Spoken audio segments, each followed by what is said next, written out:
Hello, my name is Naomi Richardson, and welcome to another episode of the Power Chat series, Integration and Reconnection Across Waters.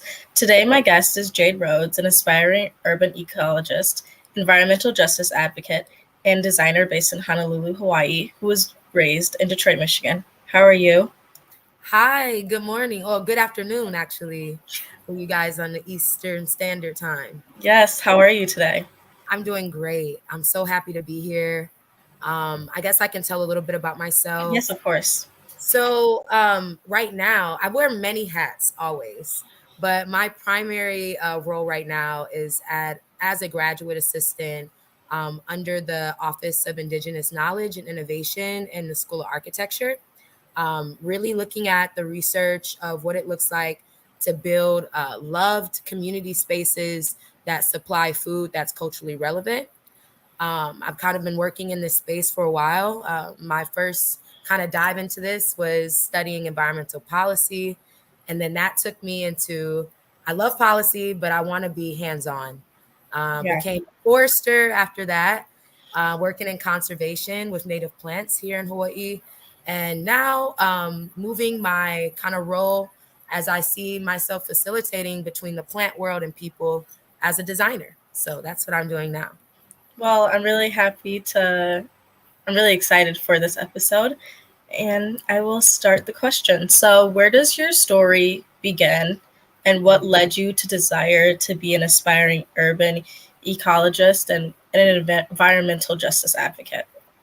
That's a great question. I really think that my upbringing in Detroit um, really allowed me to see how one complex urban ecosystems are. And when I say urban ecosystems, I mean all the facets that create an ecosystem include people, plants, the urban landscape, built and non built. And what I really noticed about Detroit is that even though it has a lot of complex problems, it's an extremely resilient city, and it's extremely grassroots in terms of how it gets things done. We don't care about like what the municipalities tell you to do. We're very much like go-getters and survivalists, and we figure it out on our own.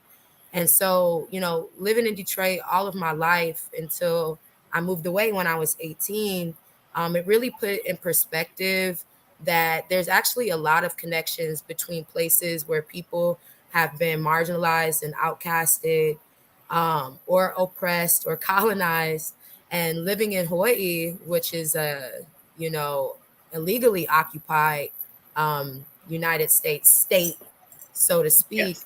I started to notice a lot of overlap between the struggles of our people, between Native Hawaiian and Black communities, but especially coming from the context that um, we all have been subjugated to this disconnection of land, between us and land, and that those struggles really cause a lot of trauma.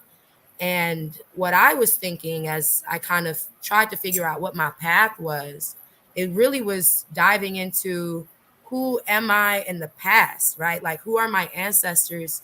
Where are we from? And I think, as a descendant of enslaved people, we get robbed of that opportunity to, explore that part of ourselves. And being here in Hawaii with people who are so aware of where they're from, they're still on their soil and advocating for their sovereignty. I was really inspired, and I thought, as a settler here in this land, that the least thing I could do is help advocate with them and stand with them in a way that I can actually provide some type of dialogue and or work. And that's when I started to realize that environmental justice isn't just about like the trees getting cut down. That's one part of it, but it's really about people and Yeah. connection. And urban ecology, really, when you break that down, like I said, urban meaning places where people live, not necessarily like it has to be New York City, skyline for it to be considered urban. I was really encaptured by those dynamics. Um, and as I studied policy, I was really studying indigenous land rights in my undergraduate degree. But I just saw so much overlap. I think that's what really brought me into this work. is the intersectionality of all these things. Yes. And just recognizing that there is healing that we can do through the land, through reconnection with our ancestors, and also our other familial species like plants, for example, and fungi and other fauna. It's actually, we're so much more connected than we've been taught. And that's been a really good healing space for me. And I wanted to be an advocate for that. I love that. I really appreciate what you're doing. So, your principles and ideology proceed across waters. How does flora and fauna impact and intersect with culture, land, and people? Mm, that's a great, great, great question. And you know what? I struggle to answer that every day because it's such a complex piece Yeah. of my work and, like you said, my philosophy. And one word or term, a westernized term that I can think that kind of encapsulates this is this concept of biocultural restoration or biocultural health. And what that really implies is that we are not separate from the natural world, and that we've kind of been taught through the Anthropocene, meaning like people are up here, the Western context, that people are above all of these other organisms that work together. Mm-hmm. But really, actually used to be a more symbiotic connection and Yes. understanding. If you really look at a lot of indigenous ideologies, and when I say indigenous, I'm talking about people who are of their land that connect with the places that they're from, and from an African concept, but also looking at from a Native Hawaiian concept and everything in between. I'm noticing this common theme that we essentially have to work together with the elements around us instead of against us, because there's a type of hubris that we have as humans, that because we have this free will or this extensive emotional experience as a human, that we don't fit into ecology. And what biocultural really encompasses is that culture and people, the way we use plants, the way we convene with, fungi, the way we convene with our insects.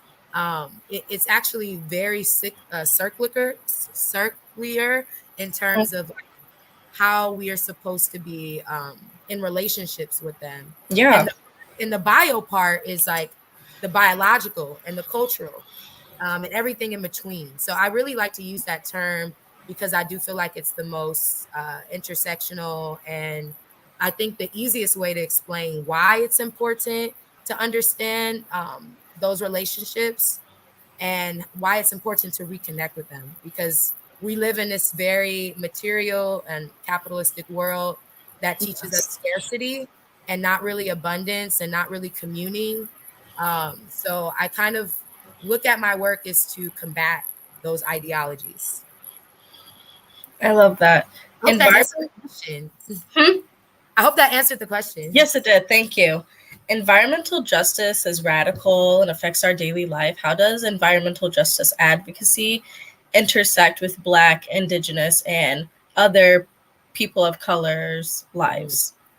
Yeah, I think that environmental justice is a very broad term to explain so many facets of the systems that we're in right now. And I think we can't really look at the scope of advocating for environmental justice if we don't understand the history and the injustices that are impacting us as to why we're even fighting for this, right? And a lot of it is really looking at the scope of deprived, like we've been deprived of so many things and access to nature. That's one thing. Especially for Black folks, we weren't allowed to go to certain public parks, we weren't allowed to swim in public pools, we weren't allowed to enter these spaces of nature in an equitable way that maybe other groups of power have been able to.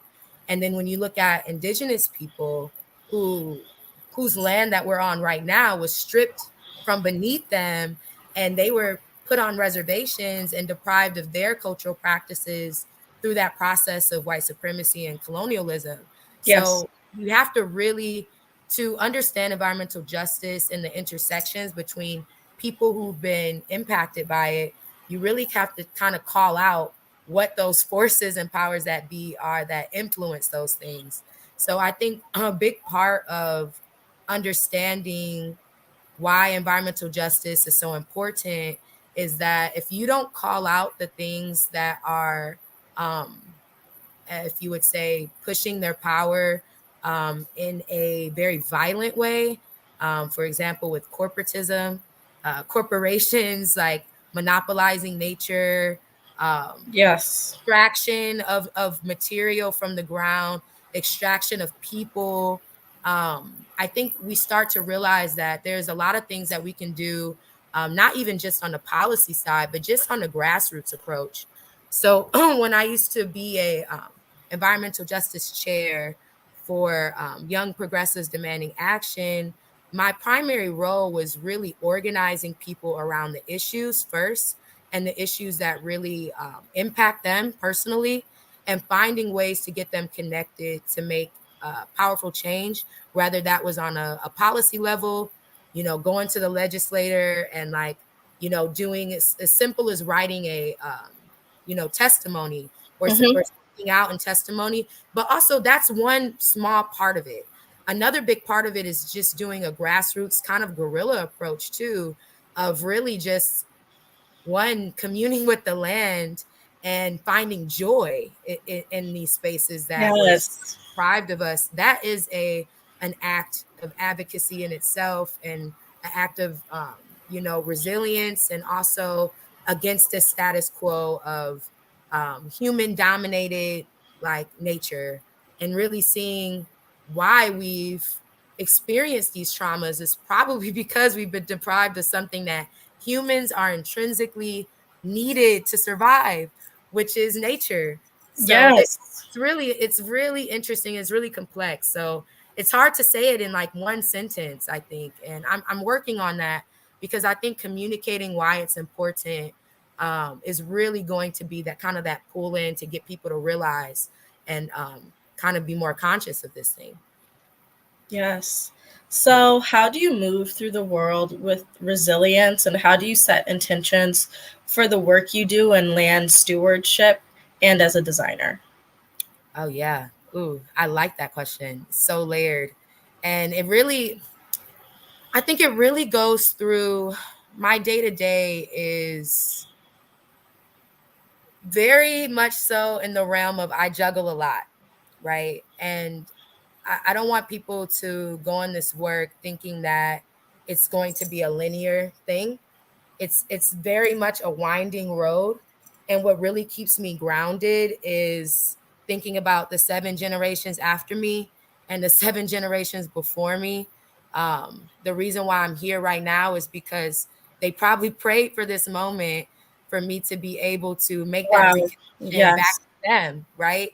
And for me to set the tone for my future generations, whether I have kids or not, there's generations that are depending on the choices that we make right now. And Yes. I think grounding myself in that, the work that I do, whether it's as a designer or as a student or as a teacher, that I'm always grounding myself with the purpose and intention of how can we reconnect.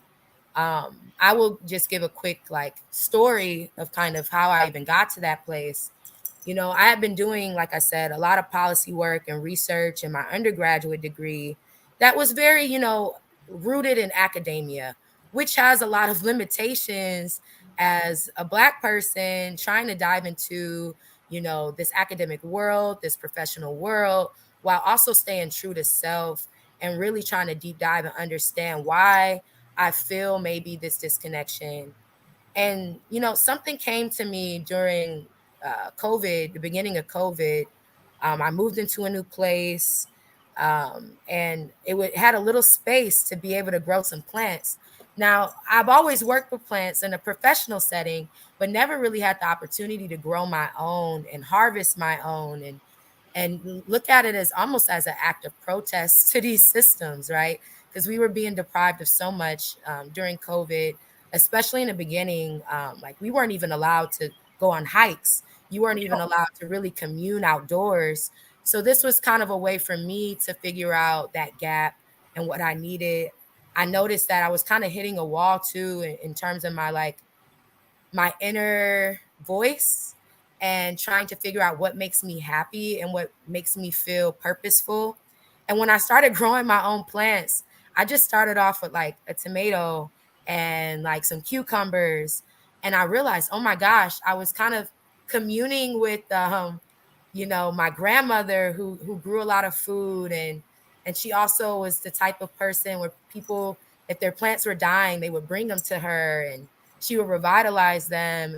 And I was hearing all these stories from my family members as they were seeing that I was, posting what I was growing. They're like, wow, your great grandmother used to do that, or your aunt used to do that, or That's amazing. yeah. And I was like, wow. And I did that without even that prior knowledge.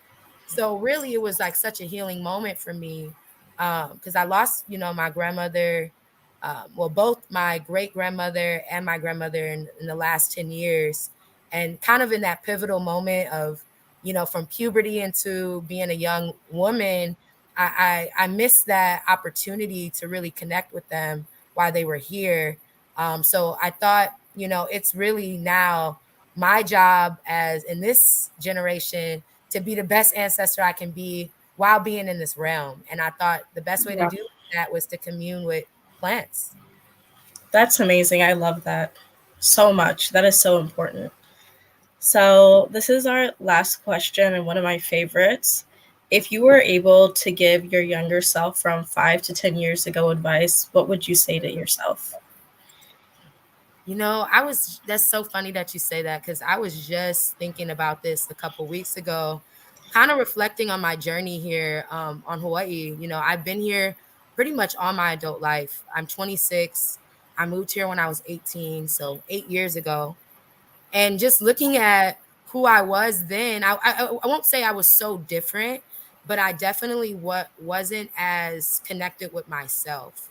I was very much so kind of trying to find what's that thing or what's my title, if you will, like what's my career path. When I realized it's so all encompassing and so all over the place in a good way. It's connected, it's Yes. chaotic, but it isn't just like one word, like director or ecologist. And that's why I'm so Yeah. happy I get to dive into these different titles. But I guess if I could say 10 years, I'll go 10 years instead of 5. If I could see myself 10 years ago at 16, I was at Cass Technical High School, in this big school, trying to be at the top in terms of like academics and writing. And Cass really pushes you to be an interdisciplinary person. You got to have multiple talents to really thrive in that environment. And I was still trying to find myself. And I think if I was to just sit down with that 16-year-old self, um, I think I would really say is to keep talking to the people who are older than you and not feeling like you have to have all the answers right now. I think that's the best lesson that I've had as like it used to be more type A. Now I'm a little bit more like go with the flow type person because I was very inquisitive and very curious. And I wanted to know the answers to everything to make sure that I had a plan, right? I was very like Yes. planning, like, okay, I'm going to do this. Then that's going to lead me here. And that's going to lead me here. And when I noticed going into this adulthood, moving 5,000 miles away, is that a plan is nothing if you're not grounded and not flexible and adaptable. Yeah. So if I could tell myself that, be adaptable, don't worry so much. Things start to align where they're supposed to be. You're exactly where you need to be, and that you need to be in every single space. You're worthy to be in every single space that you find yourself in. So that's what I would Yeah. say. Yeah. That's amazing. Well, thank you so much for letting me interview you. This was so informational, so like very, very beautiful to me. Um, and just a quick announcement, everyone. Tune in for Power of Girlhood's 12th year celebration on June 15th from 12 to 4, where there will be amazing speakers, interactive workshops, and fun activities. And I will also be hosting the panel. Have a great day, everyone. Beautiful. Thank you, everyone. Thanks for having me, Naomi.